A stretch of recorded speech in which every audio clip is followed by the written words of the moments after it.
I still remember the sound of the front door opening, not because it was loud, but because it didn't sound like my home anymore.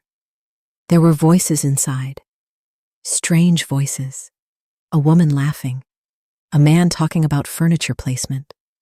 For 1 second, I thought I had walked into the wrong house, but then I saw my daughter's school photo hanging near the hallway. No, this was my house, or at least, I thought it still was. I slowly stepped inside, carrying grocery bags in both hands, and then I froze. A couple I had never seen before was standing in my living room. The woman turned toward me first. "Oh," she said awkwardly, "you must be the cleaning lady." I stared at her. My chest tightened instantly. "What?" The man beside her frowned. "Wait, who are you?" Before I could answer, I heard footsteps coming downstairs, and then I saw him. My husband, Daniel. Except he didn't look shocked to see me. He looked annoyed, like I had interrupted something planned, something deliberate. And the moment our eyes met, I knew something was terribly wrong. Daniel and I had been married for 22 years. 22 years. That number still hurts when I say it, because people think betrayal happens suddenly, like a lightning strike. But the truth is, betrayal is usually quiet, slow. It grows in silence while you're busy loving someone. When I met Daniel, he was charming, funny, the kind of man who remembered tiny details about your life. He made me feel safe. And after my difficult childhood, safety felt like love. We built our life together from nothing. Tiny apartment, shared bills, cheap furniture, long nights. I worked 2 jobs while he built his construction business. And when we finally bought our dream home, I cried the day we signed the papers, not because the house was expensive, but because it meant stability, family, a future. What I didn't know back then was that Daniel never saw the house the same way I did. To me, it was home. To him, it was an asset. About 2 years before everything collapsed, Daniel changed. Not all at once. Little things first. He stopped asking about my day, stopped sitting with me during dinner, started locking his phone, working late more often. At first, I blamed stress. His business had expanded. More projects, more travel, more meetings. But then something else changed. His eyes. People don't talk about this enough. When someone stops loving you, their eyes change first. They stop looking at you like home and start looking at you like responsibility. One night, I reached for his hand while we watched television. He pulled away casually, not cruelly, almost automatically. And somehow, that hurt even more. I found the receipt accidentally. A luxury hotel, 2 guests, weekend reservation, champagne service. The date? Our anniversary weekend. The same weekend he told me he had a business conference. I sat at the kitchen table staring at that receipt for almost 20 minutes. My hands were shaking, but my mind already knew the truth. Women know. Most of the time, we know long before we admit it. When Daniel came home that night, I almost confronted him. Almost. But something stopped me. Maybe fear. Maybe denial. Or maybe some deep instinct telling me to wait, to observe, to understand. And thank God I waited. Because what I discovered later, it was far worse than cheating. Her name was Vanessa, 34, perfect makeup, perfect smile, the type of woman who always looked expensive. I found out through social media first. Tiny clues, photos from places Daniel claimed he visited alone, reflections in mirrors, a hand on a dinner table, a familiar watch. Then finally, a picture of them together, laughing, holding drinks. looking happy, like I had never existed. I remember sitting in my car outside a grocery store staring at my phone while people walked past me. My entire marriage suddenly felt fake. And the worst part? He didn't even look guilty. He looked relieved, like he had already left emotionally months ago. Most people think silence means weakness. It doesn't. Sometimes silence is survival. I didn't confront him because I needed time. Time to protect myself. Time to understand our finances. Time to think about my daughter, Sophie, who was preparing for college. And most importantly, time to figure out who my husband truly was now. Because cheating changes people. Not just emotionally, legally, financially, morally. And one night, everything finally became clear. Daniel forgot his laptop was open.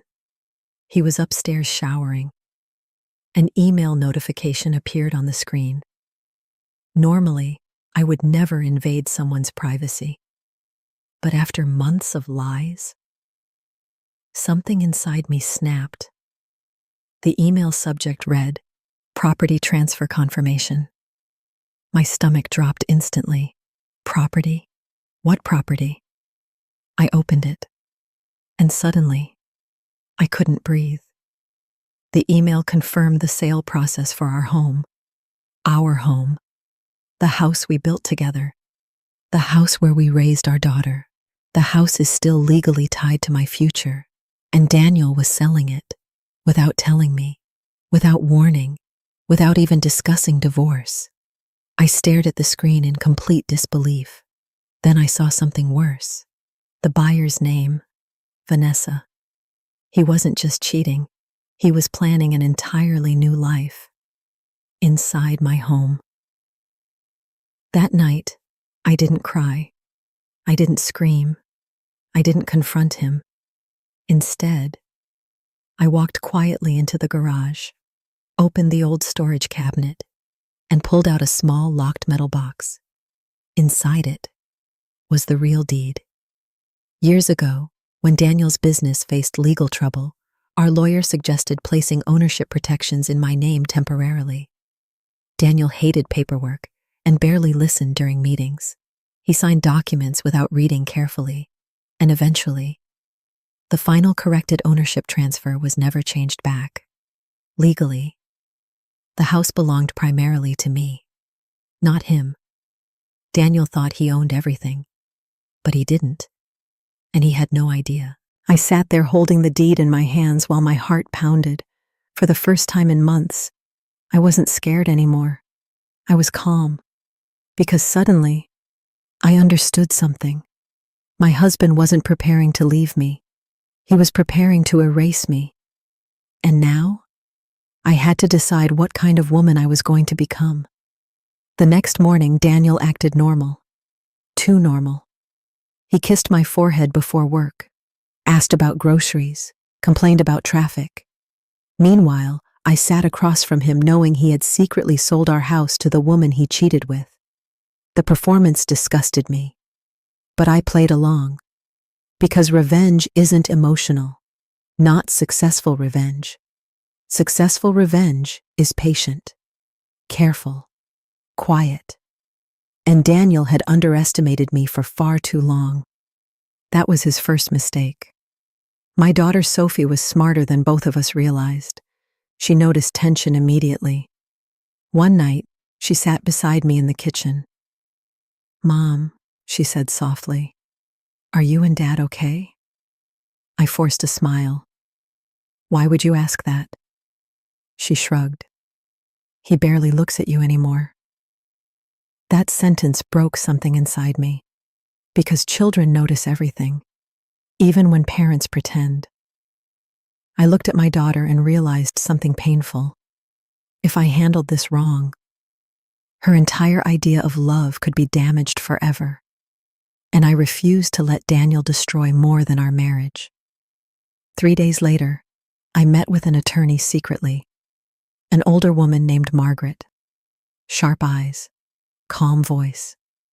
the kind of woman who had seen every type of betrayal imaginable.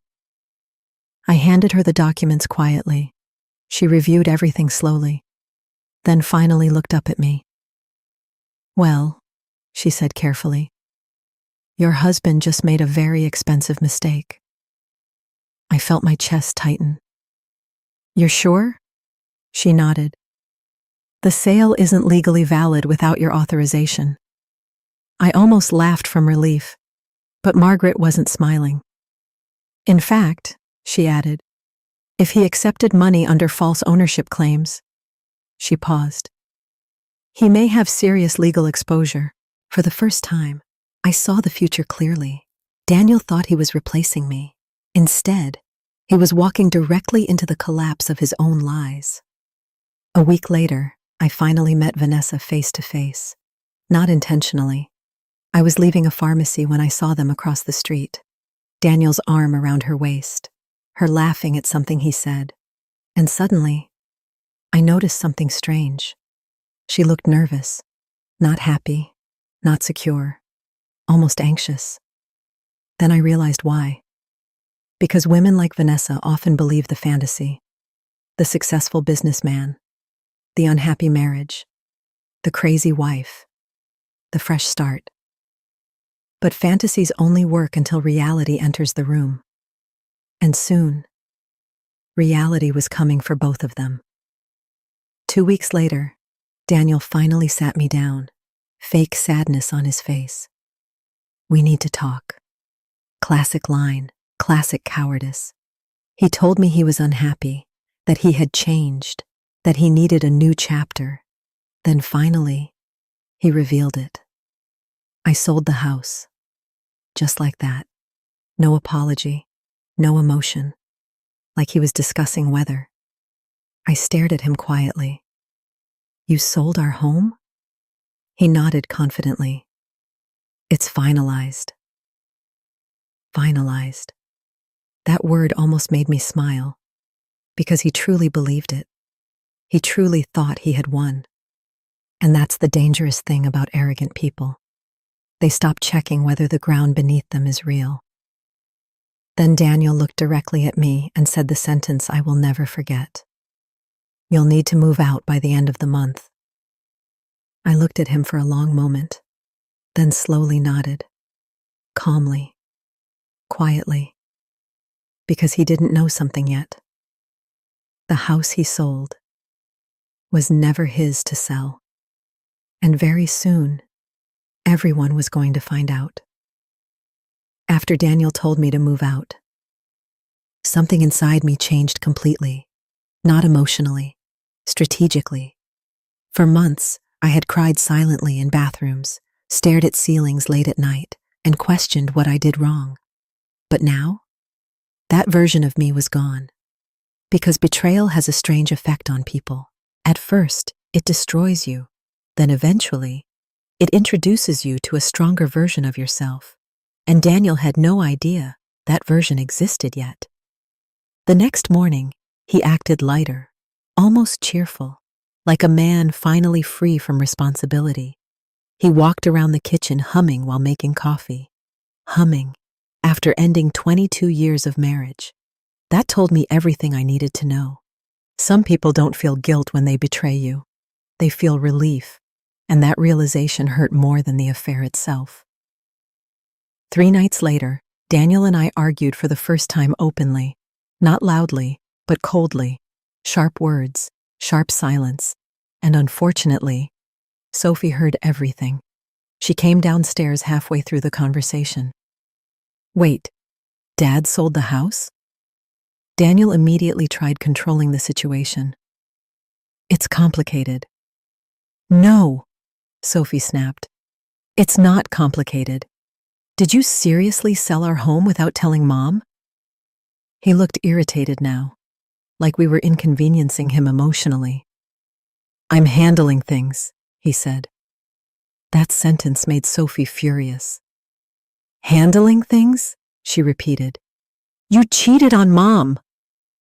Silence. Daniel froze.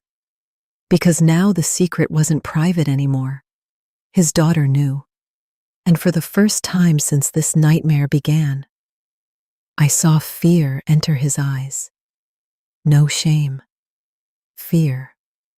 Because cheaters can survive losing a spouse. But losing their child's respect? That destroys the image they built for themselves.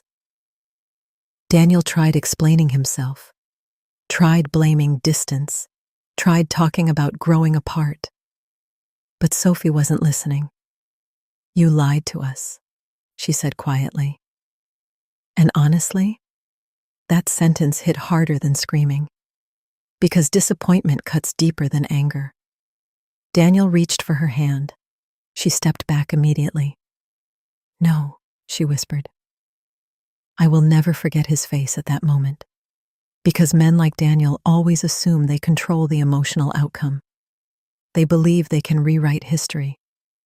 But children remember who stayed, who sacrificed, who loved consistently, and suddenly, his perfect little escape plan didn't feel so perfect anymore. A few days later, I received something unexpected, a text message from Vanessa. I stared at the screen in disbelief. How did she even get my number? The message read, "I know this situation is difficult, but dragging things out will only hurt everyone more." I actually laughed, not because it was funny, because the audacity was unbelievable.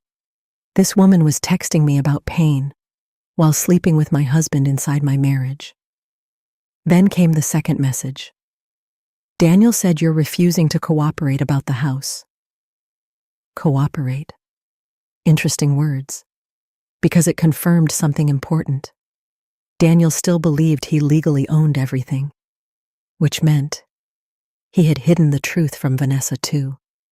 And suddenly, I realized something. The affair wasn't built on love. It was built on lies. Margaret moved quickly, faster than I expected.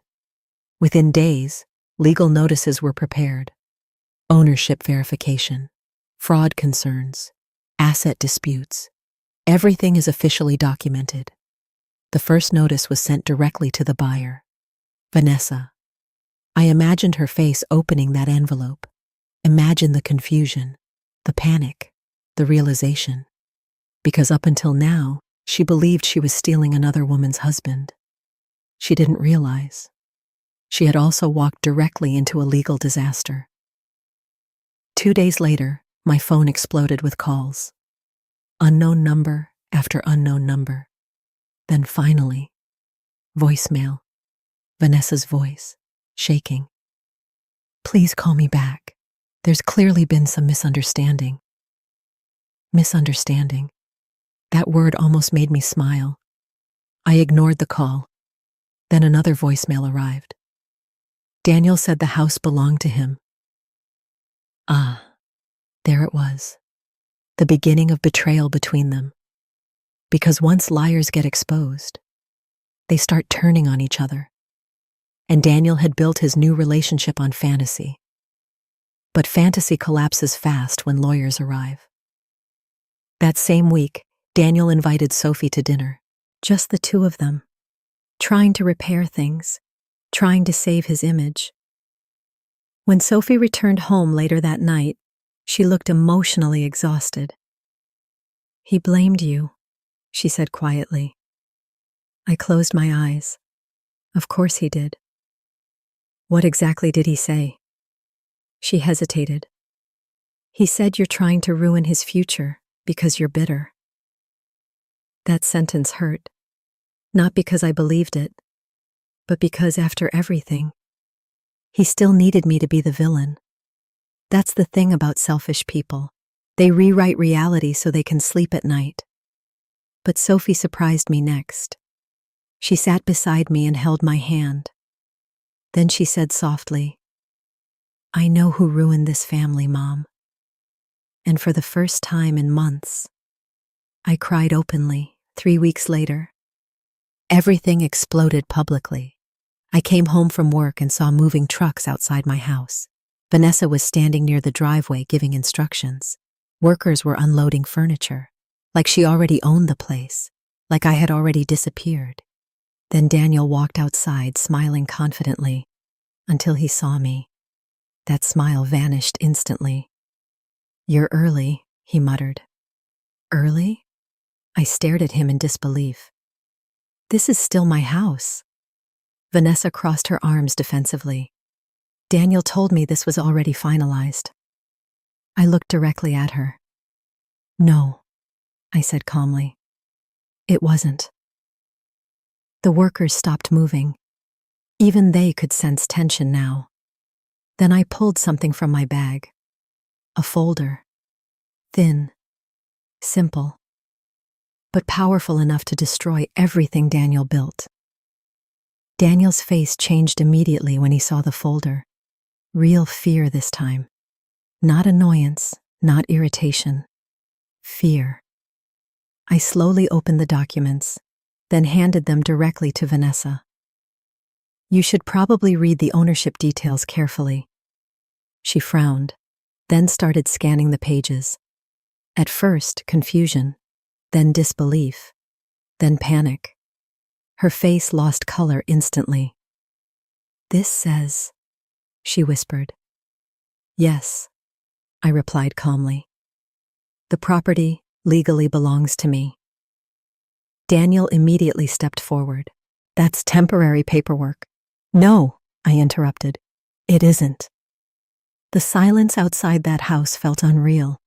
Workers stopped unloading boxes. Neighbors started watching from windows. And Daniel? Daniel looked like a man realizing his entire plan was collapsing in real time. Vanessa turned toward him slowly. "You told me everything was already transferred." Daniel tried speaking quickly now. "It was supposed to be." "Supposed to be?" she snapped, her voice cracked with panic. "You took my money." There it was, the real fear, not heartbreak, financial disaster. Daniel looked trapped now, sweating, desperate, trying to regain control. But control was gone, because lies only work while everyone stays silent, and I was done staying silent. Vanessa stepped back from him. "I want my money back immediately." Daniel lowered his voice. "Stop making a scene." Wrong sentence, very wrong sentence, because suddenly she exploded. "A scene?" she shouted. "You lied to me about owning the house." Neighbors were openly watching now, phones out, whispers spreading. Daniel looked humiliated for the first time in his life. And honestly, I felt nothing. No joy, no rage, just clarity. Because this wasn't revenge anymore. This was consequences. Vanessa left that day crying, not gracefully, not dramatically, just broken. 1 hour earlier, she imagined herself moving into a dream house with a successful man. Now, she realized she was dating someone drowning in lies. Daniel tried following her to the car. She shoved his hand away. "Don't touch me." That sentence echoed through the driveway. And suddenly, the affair no longer looked glamorous. It looked pathetic, cheap, built on deception. Exactly what it always was. After everyone left, Daniel stormed back inside the house. "You embarrassed me intentionally." I stared at him calmly. "No," I replied. "You embarrassed yourself." That made him furious. He started pacing. "You think you've won?" Won? Interesting word, because this was never a game to me. This was survival. "You sold our home behind my back," I said quietly. "You betrayed your family. You lied to everyone." Then I stepped closer. "And now people finally know who you really are." That sentence hit him harder than shouting ever could. Because deep down, Daniel cared more about image than truth. Always had. That night, Margaret called me again. And what she said next shocked even me. "We discovered something important." My stomach tightened instantly. "What?" She paused carefully. "Daniel used business funds during the property transfer." I froze. Business funds? That means this may become larger than a divorce issue. My chest tightened slowly, because now I understood. Daniel hadn't just betrayed his marriage. He had crossed legal lines trying to finance his fantasy life. And very soon, people far more powerful than me were going to start asking questions. A few days later, Sophie packed a small bag. Daniel thought she was visiting him. Instead, she walked into the kitchen and said, "I'm staying with you." I looked at her carefully. "You don't have to choose sides." She shook her head slowly. "I'm not choosing sides." Then she looked directly at me. "I'm choosing honesty." That sentence stayed with me forever, because children eventually see everything clearly. Not immediately, but eventually. And Daniel's greatest loss wasn't the house, or Vanessa, or money. It was trust, the kind you never fully rebuild once broken. 3 days later, Daniel called me at midnight. His voice sounded completely different. No arrogance, no confidence, just panic. "They're auditing the company," he whispered. I sat silently. Then he said the words I never expected to hear from him. "I need your help." And in that moment, for the first time since this nightmare began, the man who thought he controlled everything sounded terrified. I sat in silence after Daniel said those words. "I need your help." For 22 years, I had been the person cleaning up his messes, helping with bills, helping with stress, helping with family problems, helping with business problems, helping with everything. And now, after cheating on me, selling our house behind my back, humiliating our family, and trying to erase me from his future, he still expected me to save him. The old version of me probably would have. That woman would have felt guilty, responsible, compassionate. But betrayal changes the way you hear people. Now, all I heard was fear. And honestly, I was tired of rescuing a man who never protected me. "What exactly do you want from me?" I asked calmly. Daniel exhaled heavily. "They're reviewing financial records. If this gets worse, the company could collapse." I closed my eyes slowly. For years, I had watched him build that company. Late nights, stress, sacrifices. But somewhere along the way, success changed him. Or maybe success simply revealed who he always was. The next morning, Margaret explained everything carefully. Daniel had used company money during the property transaction, not directly stealing, but moving funds improperly, enough to trigger legal attention, enough to create serious problems. And suddenly, pieces started connecting. Expensive vacations, luxury gifts for Vanessa, cash flow issues, aggressive business expansion.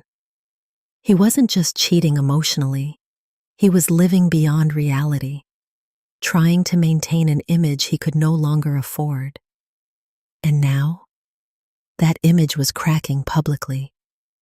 2 days later, Daniel came to the house. Not our house anymore. Mine. That reality still seemed to bother him. He stood awkwardly in the kitchen while Sophie ignored him completely. His suit looked wrinkled. His eyes looked tired. And for the first time in years, he looked older. Real life had finally caught up with him. "I just need you to confirm a few things," he said carefully. Margaret had already warned me this might happen. He wanted me to support parts of his financial timeline, not lie exactly, but soften details, protect him, again. I looked at him for a long moment, then quietly asked, "Did you ever feel bad?" He frowned slightly. "What?" "When you lied to me, when you sold the house, when you planned your new life while sitting across from me at dinner every night." He looked away immediately, and that told me everything. Daniel finally sighed deeply. I didn't mean for things to get this ugly. There it was. Not, I'm sorry. Not, I hurt you. Just regret about consequences. People like Daniel don't apologize for betrayal. They apologize for losing control. You should go, I said quietly. His expression hardened slightly. You're really going to let everything collapse? I almost laughed, because that sentence revealed his entire mindset. As if I caused this. As if his own choices weren't responsible. No, I replied calmly. You already collapsed this yourself. A week later, Vanessa showed up unexpectedly. Alone. No expensive makeup this time. No confidence. No attitude. Just exhaustion. I almost didn't recognize her. She stood at the doorway looking embarrassed. I'm not here to fight, she said softly. I crossed my arms carefully, but stayed silent. Then she surprised me. I didn't know about any of this. For the first time, I believed her. Not because she was innocent. She still knowingly entered someone else's marriage. But I realized something important. Daniel lied to everyone. To me. To her. To himself. Vanessa looked around the house awkwardly, then whispered, He told me you stopped loving him years ago. I smiled sadly, because that's what selfish people do. They rewrite history so they can justify betrayal. Vanessa sat quietly at the kitchen table, the same table where my family once laughed together, the same table where Daniel lied repeatedly. And suddenly, neither of us looked like enemies anymore. Just two women damaged by the same man in different ways. I gave him almost everything I saved, she admitted quietly. My chest tightened slightly, because now I understood why she looked terrified. She wasn't just heartbroken. She was financially trapped. He promised we'd start over together, she whispered. I looked at her for a moment, then finally said, He was never starting over. She frowned. He was escaping consequences. That sentence stayed in the room for a long time. A few days later, Sophie agreed to meet Daniel one last time. Not to repair things, to say what she needed to say. When she came home afterward, her eyes were red from crying, but her voice sounded calm. He kept blaming stress, she said quietly. Blaming work, blaming marriage problems. Then she looked at me. But I finally told him the truth. I stayed silent. He didn't destroy our family because he was unhappy. She paused. He destroyed it because he thought his happiness mattered more than everyone else's. I stared at my daughter in shock, because somehow she understood everything perfectly. 3 months later, we finally stood in court. Not dramatic, not screaming. Real life rarely looks cinematic. It looks exhausting. Cold rooms, stacks of paper, tired faces. Daniel barely looked at me. The confident businessman image was gone now. His company was shrinking fast. Several contracts paused during the investigation. Investors are nervous, reputation damaged, and most importantly, people stopped trusting him. That was the true punishment. Not money, trust. Because once people realize you lie easily, everything changes. The property ruling was simple. Clear ownership remained with me. Daniel's attempted sale was invalid. Financial penalties followed. Additional reviews continued separately regarding business conduct. I watched Daniel sit there silently as reality finally settled over him completely. No dramatic breakdown, no shouting, just emptiness. And honestly, that felt sadder somehow. Because this man was once my best friend, the father of my child, the person I trusted most. And now, he looked like a stranger sitting across the room. Months passed slowly after court. Peace returned little by little. Sophie started smiling again. The tension disappeared from the walls. Even sunlight inside the house felt different somehow. Safer. One evening, I sat alone in the backyard with coffee while watching the sunset. And for the first time in years, I didn't feel anxious. I didn't feel unwanted. I didn't feel small. I just felt free. That surprised me most, because I thought survival would feel powerful. Instead, it felt peaceful. Almost 6 months later, Daniel sent me one final email. Short, simple, no excuses this time. It said, "I spent so much time trying to build a better life that I destroyed the one that actually mattered." I stared at the message quietly. Then I closed the laptop. No anger left. No revenge left. Just distance. And sometimes, distance is the final stage of healing. Not love. Not hate. Nothing. People think stories like this are about revenge, but they're not. Not really. They're about truth. About finally seeing someone clearly after years of excuses. About understanding that loyalty means nothing if only one person is protecting the relationship. And most importantly, they're about self-respect. Because sometimes the strongest thing a person can do, it stops saving someone who keeps destroying them. One night, Sophie hugged me tightly before going upstairs. Then she whispered, "You saved us." I almost cried hearing that, because for so long, I thought I failed. Failed as a wife. Failed at marriage. Failed at keeping our family together. But finally, I understood something important. Holding a broken family together alone is not success. Sometimes, walking away from betrayal is the real strength. And that house, the house Daniel tried to steal, it still stands. But now it means something different. Not marriage, not memories, not sacrifice. It means survival. And every time I unlock the front door, I remember one simple truth. The man who thought he owned everything never realized the strongest thing in that house. It was me. Daniel sold the house behind my back. But in the end, he lost the only people who ever truly made it a home.